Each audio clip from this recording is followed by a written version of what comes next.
తెలంగాణలో అధికారంలోకి వచ్చిన కాంగ్రెస్ ప్రభుత్వానికి అసలు విజన్ ఉందా? ఎన్నికల వాగ్దానాల అమలును గాలికోట్లేసి కేవలం ప్రతిపక్షాలపై కక్ష సాధించడకే పరిపాలనకు పరిమితమైందా? భూపాలపల్లి జిల్లా కేంద్రంలో బీఆర్ఎస్ పార్టీ కార్యాలయం వేదిక మాజీ ఎమ్మెల్యే గండ్ర వెంకటరమణారెడ్డి కాంగ్రెస్ సర్కార్పై చేసిన ఆరోపణలు వింటే అవునని అనిపించక మానదు. ఒకవైపు రైతు భరోసా లేక ఫీజు రియంబర్స్మెంట్ అందక ప్రజలు అల్లాడుతుంటే, మరోవైపు భూపాలపల్లి ఆసుపత్రిలో మరణించిన వారి దేహాల అవయవాలను కుక్కలు పీక్కు తింటున్న భయానక దుస్థితి నెలకొందని గండ్ర సంచలన ఆధారాలు బయటపెట్టారు. ప్రెస్ మీట్లో మాట్లాడిన గండ్ర వెంకటరమణారెడ్డి రాష్ట్రంలో అప్పుల లెక్కలపై కాంగ్రెస్ ఆడుతున్న డ్రామాలను ఎండగట్టారు. కాంగ్రెస్ వైఫల్యాన్ని కప్పిపుచ్చుకోవడానికే గత ప్రభుత్వంపై దుష్ప్రచారం చేస్తున్నారని, ఈనాటి కేంద్ర ప్రభుత్వం పార్లమెంట్లో పెట్టిన కాగ్ నివేదికతో కాంగ్రెస్ అబద్దాలు గుట్టు తేలిపోయిందని అన్నారు. అప్పులపై తెలంగాణ భవనానికి చర్చకు వస్తానన్న మంత్రి జూపల్లి మాట మార్చి గన్ పార్క్ అనడం, తీరా అక్కడికి వెళ్లిన మాజీ మంత్రి హరీష్ రావు పీఆర్ఎస్ నాయకులను చేతకాక అరెస్ట్ చేయించడం దారుణమన్నారు. ఇక భూపాలపల్లి నియోజకవర్గంలో అభివృద్ధిని పూర్తిగా అటకెక్కించారని మండిపడ్డారు. నాడు తాము ఢిల్లీకి వెళ్లి నితిన్ గడ్కరీని కలిసి మంజూరు చేయించిన భూపాలపల్లి బైపాస్ రోడ్డు పనులను, స్థల సేకరణ నిధులను ఈ దిక్కుమాల కాంగ్రెస్ ప్రభుత్వం వచ్చాక నిలిపేసిందని ఆగ్రహం వ్యక్తం చేశారు.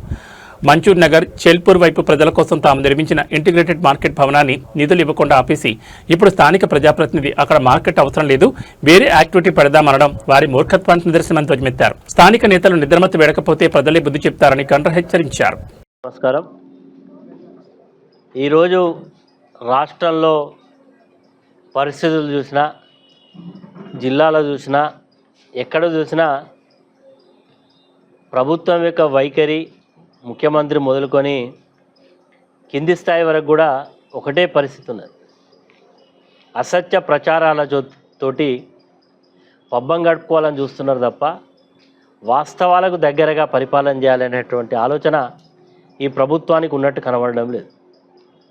అందులో భాగంగా రాష్ట్రంలో జరిగినటువంటి అప్పు, కేంద్ర ప్రభుత్వం అయినటువంటి సంస్థలైనటువంటి కాగ్ నివేదికలో ఈ రాష్ట్ర ప్రభుత్వం యొక్క అప్పు విషయాలు భారత పార్లమెంట్ సాక్షిగా ఈనాటి కేంద్ర ప్రభుత్వం బహిర్గతం చేసింది. అయినప్పటికీ ఎన్నికలలో ఇచ్చినటువంటి ఎన్నికల వాగ్దానాలను అమలు చేయడంలో వైఫల్యం చెందుతున్నటువంటి ఈ రాష్ట్ర ప్రభుత్వం వాటిని కప్పిపుచ్చుకోవడానికి గత ప్రభుత్వం అప్పులు చేసింది, మేము అప్పులు కట్టడానికే మా సమయం సరిపోతుంది అని తప్పించుకొని బయటపడేయాలని ఒక దుష్ప్రచారం చేస్తూ ఉన్నారు. అందులో భాగంగా మొన్న రాష్ట్ర మంత్రి జూపల్లి కృష్ణారావు నేను అవసరమైతే తెలంగాణ భవన్కి వస్తా, చర్చకు సిద్ధమని చెప్పిండు. నిన్న మా పార్టీ కార్యనిర్వాహక అధ్యక్షులు కేటీఆర్ గారు కానీ మిగతా నాయకులందరూ కూడా పార్టీ అక్కడ సిద్ధంగా ఉన్నది. మళ్ళీ వాళ్ళే వేదిక మార్చిండు. ఎక్కడికి? మన గన్ పార్క్ దగ్గర పోయింది. మేము పోతామంటే అక్కడికి ఫోన్ ఇయ్యారు. అంటే ఈరోజు చేతనైతే లేదు ప్రభుత్వాన్ని నడపడంలో. ఈ ప్రభుత్వానికి చేతగాక ఇలాంటి చీప్ టాక్టిక్స్ తోటి బయటపడాలని చూస్తూ ఉన్నది. అయ్యా ముఖ్యమంత్రి గారు, మీరు మా రాష్ట్రానికి ముఖ్యమంత్రి అయి 2 సంవత్సరాల 7 నెలలు అవుతుంది. అయినా మీ యొక్క ప్రవర్తనలో మార్పు వస్తలేదు. నువ్వేదో పని చేస్తే ఎవరో అడ్డుపడ్డట్టుగా, నువ్వేదో సంక్షేమ పథకాలు ఇస్తామంటే ఎవరో నీకు ఆపుతున్నట్టుగా ఒక దుష్ప్రచారం చేస్తా ఉన్నావు. తొక్కుతా అంటావు, తొక్కుకుంటూ పోతా అంటావు. అసలు నీ ప్రియారిటీస్ ఏందో, నీ యొక్క విజన్ ఏందో ఇప్పటికి కూడా ప్రజలకు అర్థం కాక, అసలు నీకు అర్థమైందా? అసలు నీకేమన్నా నీకు విజన్ ఉందా? ఈ రాష్ట్రాన్ని ఏ రకంగా అభివృద్ధి చేయాలి, ఏ రకంగా పేదరిక నిర్మూలన చేయాలి, ఈ రాష్ట్రాన్ని ప్రగతి పదంలో ఎట్లా నడపాలనేటువంటి విజన్ ఉందా నీకు?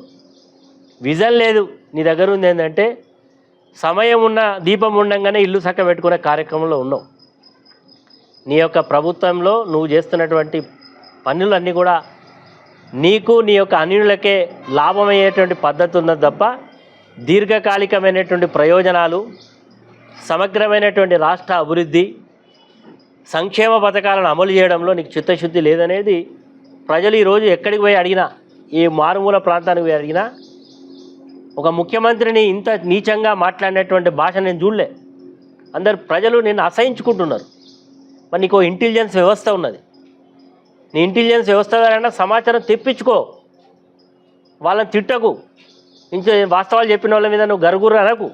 ఎందుకంటే ఇంటెలిజెన్స్ ఉన్నదే వాస్తవాలు చెప్పడానికి.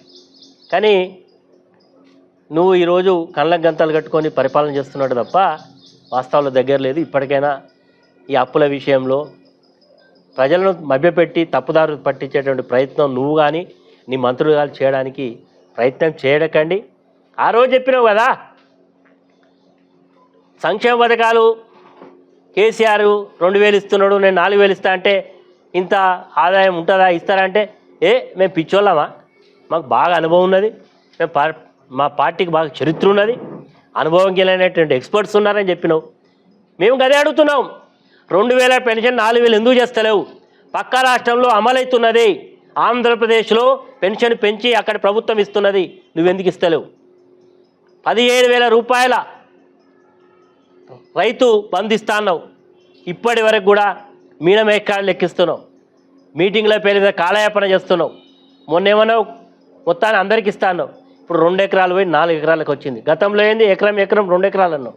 ఇప్పటికే దాదాపు 3 విడతలలో ఇవ్వాల్సిన రైతు బంధును ఎగ్గొట్టినావు. రైతు బంధు ఇవ్వకపోతేవి, వృద్ధాప్య పెన్షన్ పెంచకపోతేవి.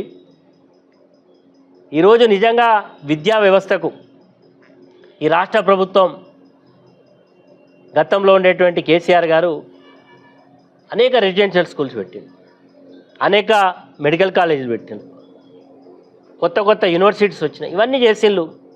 నువ్వు వచ్చిన తర్వాత ఈరోజు కాంగ్రెస్ పార్టీకి నేను అసలు సిసలైన వారసునని చెప్పుకుంటావు కదా. రాజశేఖర్ రెడ్డి ఆనాడు ఫీజు రియంబర్స్మెంట్ పథకాన్ని ప్రవేశపెట్టిండు. దానివల్ల ఈ రాష్ట్రంలో అనేక మంది పేద విద్యార్థులు, డాక్టర్లు, ఇంజనీర్లు, ఎంసీఏ, ఎంబీఏ అనేక ఉన్నత చదువులు చదువుకొని ఈరోజు దేశ విదేశాలలో ఉద్యోగాలు చేస్తున్నారు. అలాంటి స్కీమ్కి ఈరోజు నువ్వు తూట్లు పడుస్తూ ఉన్నావు. కళాశాలలకు ఇవ్వాల్సినటువంటి ఫీజు రియంబర్స్మెంట్ ఇవ్వకపోవడం వల్ల ఈరోజు చాలామంది కళాశాల యజమానులు హైకోర్టు యొక్క దోరు దట్టాల్సిన పరిస్థితి వచ్చింది.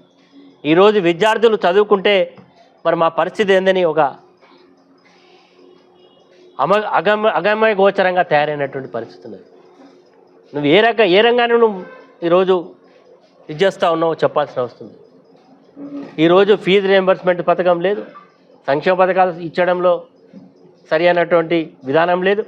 వడ్లు కొనుగోలు చేస్తే ఇప్పటి వరకు బోనస్ డబ్బుల యొక్క అతిగతి లేదు. ఏ రంగంలో చూసినా ఏమున్నది గర్వకారణం అంటే అన్ని వైఫల్యాలు తప్ప ఇంకేం కనబడతలేదు.